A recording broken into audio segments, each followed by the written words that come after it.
দরজা বন্ধ, বাইরে পাহারা, ঘড়ির কাঁটা এগোচ্ছে। 2:58, 2:59।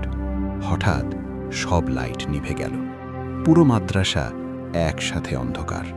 ঠিক 3টে বাজতেই খট খট খট। এবার শব্দ শুধু ছাদে না, সিঁড়ি, করিডর, আমার ঘরের চারপাশে। আমি কোরআন খুলে পড়তে শুরু করলাম। হাত কাঁপছে, জিহ্বা জড়িয়ে যাচ্ছে। সবাই হাজির। দরজা নিজে নিজে খুলে গেল। ছায়াগুলো ঢুকতে লাগলো। মুজাহিদ, কাসেম, রহিম, 3 জন। তাদের পা মাটিতে পড়ছে না। মুজাহিদ বলল, শেষ বদলি প্রস্তুত। আমি চোখ বন্ধ করে বললাম, আমি বদলি না, আমি সাক্ষী। ঘর কেঁপে উঠল, ছাদের দিকে টানা। অদৃশ্য শক্তি আমাকে টানতে লাগলো। আমি মেঝেতে পড়ে গেলাম, হাত দিয়ে দরজার চৌখাট ধরলাম। তখনই হঠাৎ চারপাশে আজানের ধ্বনি, কিন্তু কোনো মসজিদ থেকে না, 4 জন ছাত্রের কণ্ঠে একসাথে। ছাদে শেষ বিচার।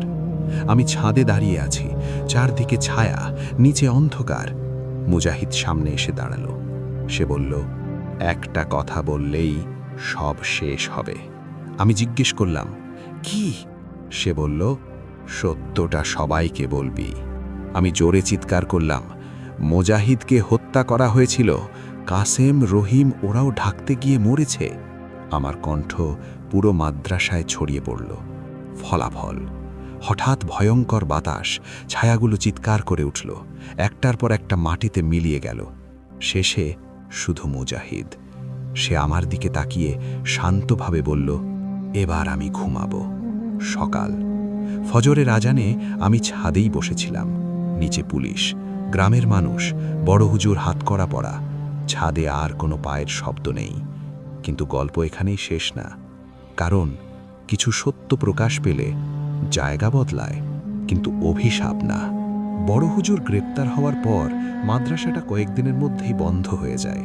পুলিশ কেস, পত্রিকায় খবর, সবাই বলল অবশেষে ন্যায় বিচার হয়েছে। কিন্তু যারা রাত 3টে দেখেছে তারা জানে ন্যায় বিচার আর মুক্তি এক জিনিস না। আমি কোথায় আছি এখন? আমি বাড়িতে, গ্রামে। মানুষ আমাকে দেখে ভয় পায় না, কিন্তু চোখে প্রশ্ন নিয়ে তাকায়। আমি আগের মতো ঘুমাই না, কারণ রাত 3টের আগেই আমার ঘুম ভেঙে যায়। ঘড়ি না দেখেও জানি সময় হয়ে গেছে। প্রথম শান্ত রাত পরে, প্রথম কয়েকদিন কিছুই হয়নি, কোনো শব্দ না, কোনো ছায়া না। আমি ভেবেছিলাম সব শেষ। মুজাহিদ কথা রেখেছে। আবার শব্দ। 7ম রাতে আমি শুনলাম